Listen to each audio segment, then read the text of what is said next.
thank you for visiting my channel, Filipina Maris Pisaya. Well, if you are new in my channel guys, please like and subscribe my channel. Thank you very much.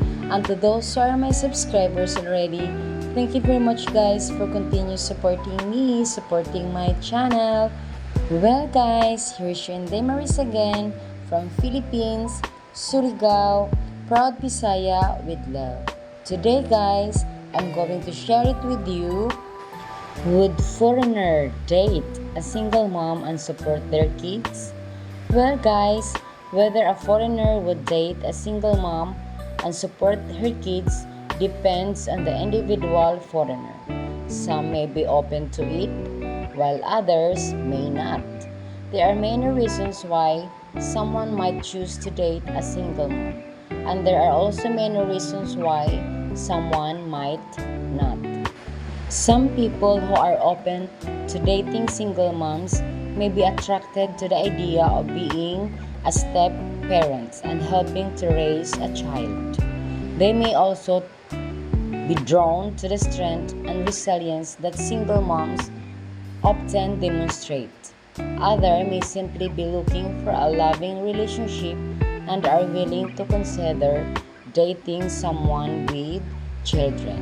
Some people who are not open to dating single moms may be concerned about the added responsibility of raising someone else's child.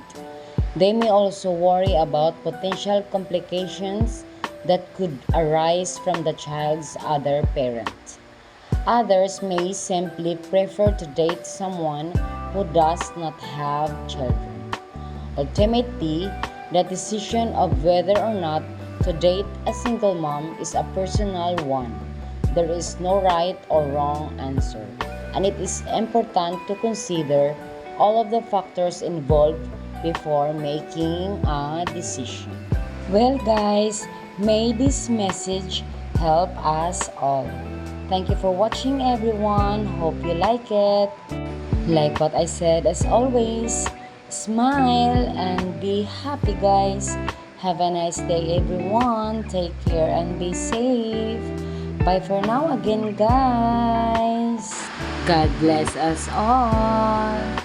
Well, don't forget to click like and subscribe guys. And please click the notification bell also guys for you for my next videos. Thank you.